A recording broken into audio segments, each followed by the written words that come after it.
दोस्तों, मेरे चैनल सुख समृद्धि उपाय में आपका हार्दिक स्वागत है। तो मैं आज सुनाऊंगी कार्तिक मास का 12वां अध्याय।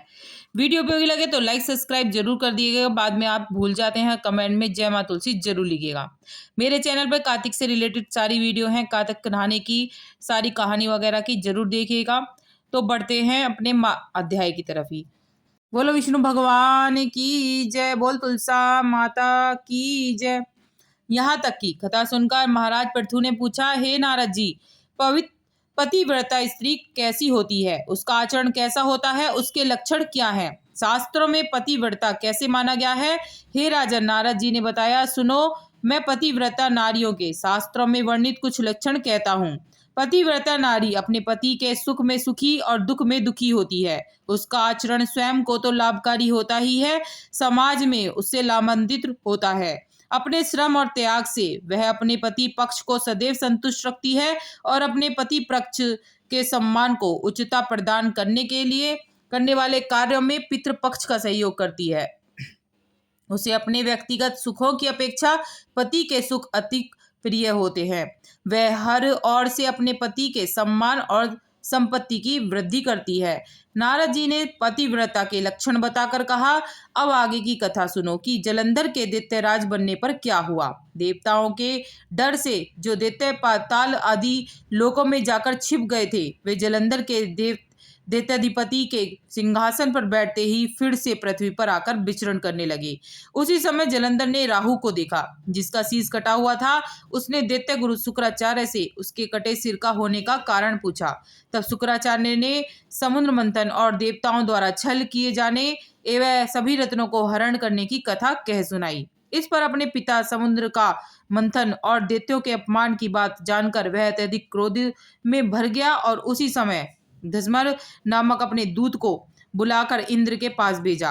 दूत तत्क्षण ही इंद्र की सभा में जा पहुंचा और अभिवादन आदि किए बिना ही कड़क कड़क कर बोला, देवराज, मैं अपने महाराज दैत्याधिपति जलंधर का एक संदेश आपके लिए लाया हूँ। उन्होंने कहा है कि हमारे पिता समुद्र का मंथन करके जो रतन तुमने अपने अधिकार में कर लिए हैं, उन पर तुम्हारा कोई अधिकार नहीं है, अतः वे सभी रतन हमें वापस करो।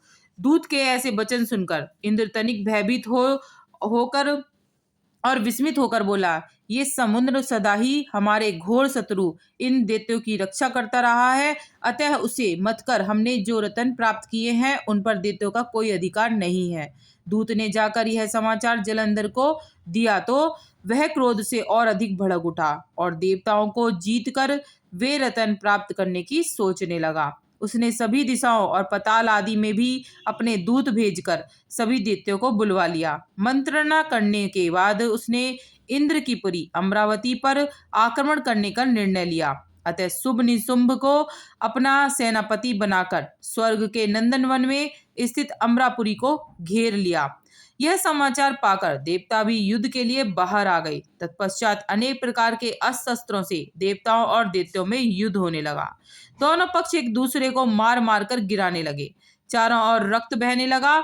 मरकर गिरे हुए अश्वों और गजों से रणक्षेत्र पट गया। एक और युद्ध में मारे गए दैत्यों को दैत्य गुरु शुक्राचार्य अपनी संजीवनी विद्या से जीवित कर रहे थे।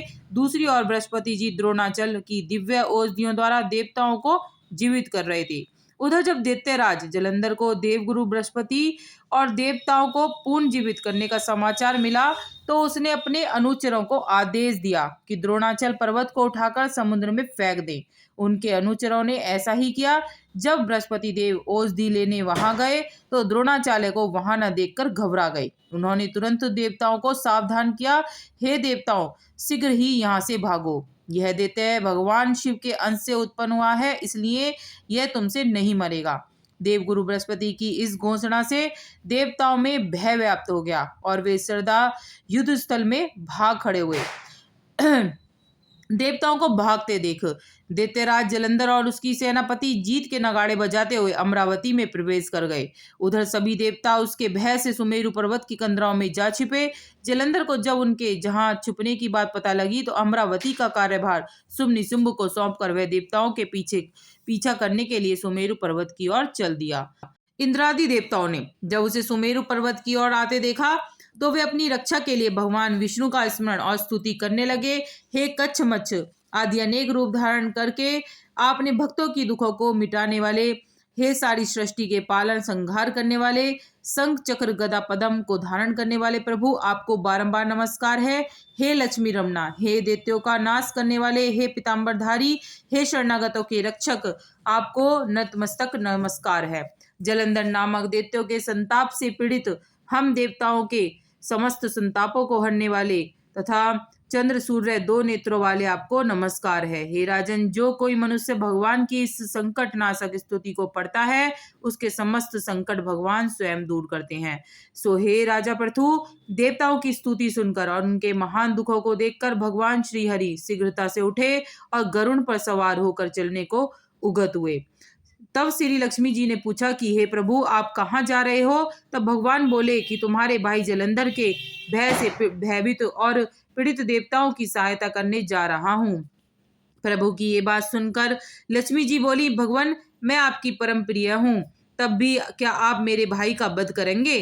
तब श्री नारायण भगवान बोले, भगवान शंकर से उत्पन्न होने और ब्रह्मा जी के वचन के कारण हम तुम्हारे भाई को कदापि नहीं मारेंगे। हम वचन देते हैं, किंतु देवताओं की रक्षा करना भी हमारा कर्तव्य है। ऐसा कहकर भगवान विष्णु आयुधों से युक्त हो देवताओं की रक्षा के लिए गरुड़ पर सवार होकर चल दिए। उनके सुमेरु पर्वत क्षेत्र में पहुंचने पर बहुत से दैत्य तो गरुड़ के पंखों के बेग से ही मारे गए।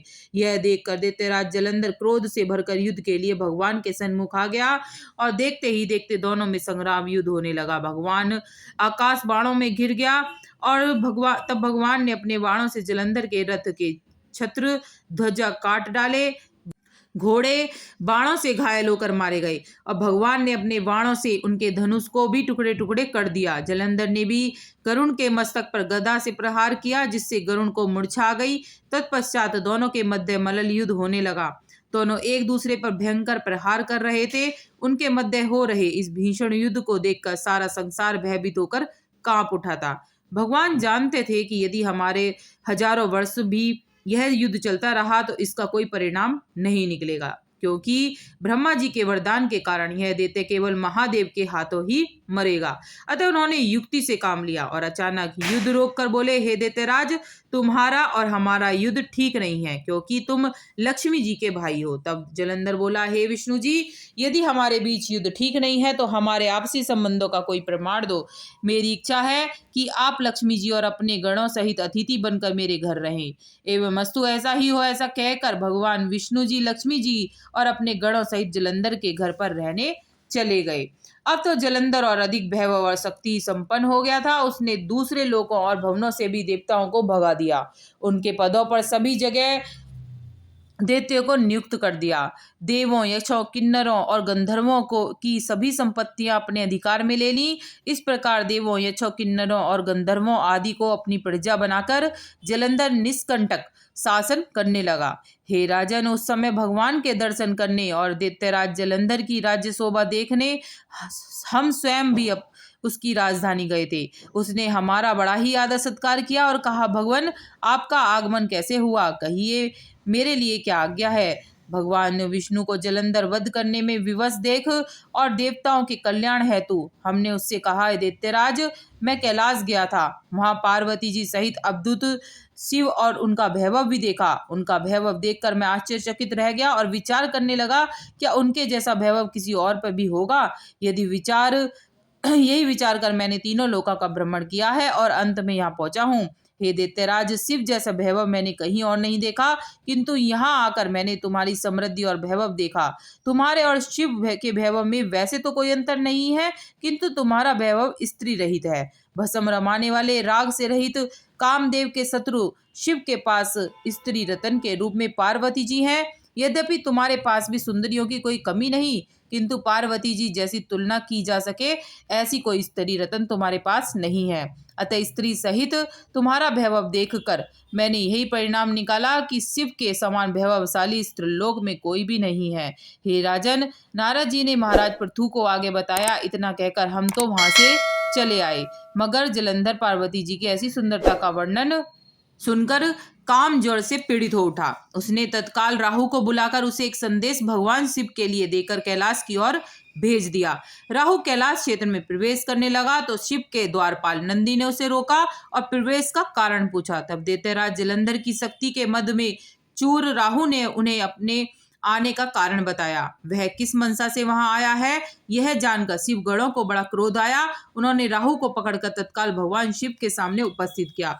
राहु ने उनके सामने भी निडर होकर कहा, हे शिव, मैं तीनों लोगों के राजाधिराज और समस्त रत्नों के स्वामी दैत्यराज जलंधर का दूत हूँ। अब आप उनकी आज्ञा सुनो। दैत्यराज जलंधर ने कहा है कि शमशानवासी और भस्मलेपी जटाजूटधारी तुम्हारे जैसे अवधूत के पास पार्वती जैसी परम सुंदरी स्त्री शोभा नहीं देती। चूंकि मैं तीनों लोगों का स्वामी हूँ और सभी रत्न मेरे अधिकार में हैं, और चूंकि पार्वती जी भी एक ऐसी स्त्री रत्न है, अतः उनकी शोभा मुझ जैसे वीर पुरुष के पास होने में है, किसी भस्मधारी योगी के पास रहने में नहीं है। राहु की यह बात सुनते ही भगवान शिव की दोनों भ्रुकुटियां तन गई। उनकी भौं से एक अति भयंकर पुरुष उत्पन्न हुआ। उसका मुख सिंह के समान और आंखें अग्नि के समान भांति दहक रही थी। उनके सारे शरीर पर खंडे जैसे बड़े बड़े बाल थे। उत्पन्न होते ही वह उसका अपना विकराल मुख फैलाकर राहु को खाने के लिए उसकी ओर लपका। यह देख राहु भयभीत होकर बोला, हे देवाधिदेव महादेव, मैं एक ब्राह्मण हूँ और दूसरे का दूत बनकर यहाँ आया हूँ, कृपया मुझे दंडित ना करें। राहु की करुण पुकार सुनकर उन्होंने उसे आकाश में फेंक देने का आदेश दिया। उस भयंकर पुरुष ने भगवान शिव की आज्ञा का पालन किया। फिर उसके समक्ष आकर विनती भाव से बोला कि मैं बहुत भूखा हूँ, कृपा करे मुझे कुछ खाने को दीजिए। तब शिवजी जी ने उससे कहा, तुम अपने हाथ पैरों को खाओ। उनकी आज्ञा का पालन करते हुए इसने अपने आंखों हाथ पैरों का भक्षण शुरू कर दिया। उसके बाद भी वह भूख भूख करने लगा तो शिवजी जी ने आज्ञा दी कि वह अपना बाकी शरीर भी खा ले। आज्ञा मिलते ही उसने अपना धड़ भी खा लिया और तृप्त हो गया। अब उसका केवल मुख ही शेष बचा। तब भगवान शिव ने प्रसन्न होकर कहा, तुमने मेरी आज्ञा का पालन किया है, इसलिए आज से तुम्हारा नाम कीर्ति मुख होगा। आज से मैं तुम्हें अपना द्वारपाल नियुक्त करता हूँ। तुम्हारी पूजा के बिना हमारी पूजा निष्फल रहेगी। उधर राहु आकाश में जाकर बाबर नामक एक देश में गिरा। जब जलंधर को उसकी ऐसी दुर्दशा का समाचार मिला तो उसे क्रोध का परावार न रहा। उसने शिव जी से युद्ध करने की ठान ली और 1 करोड़ दैत्यों के सेना को लेकर अपनी पुरी से निकला और कैलाश की ओर बढ़ने लगा। उसी समय उसकी दृष्टि एक आंख वाले दैत्य गुरु शंकराचार्य और राहु पर पड़ी तो उसकी ओर आ रहे थे। इसी प्रकार और भी बहुत से अपशगुन हुए, मगर क्रोधावेग के कारण उसने उनकी ओर कोई ध्यान नहीं दिया। उसकी सेना से आकाश ढक गई और सेना के भयानक कोलाहल से 10 दिशाएं गूंज उठी। बोल कार्तिक महाराज की जय, बोल विष्णु भगवान की जय, बोल तुलसा माता की जय, बोल सभी देवी देवताओं की जय। वीडियो उपयोगी लगे तो लाइक सब्सक्राइब जरूर करिएगा, जिससे आगे वीडियो मिलती रहे। कमेंट में जय माँ लक्ष्मी जरूर लिखें।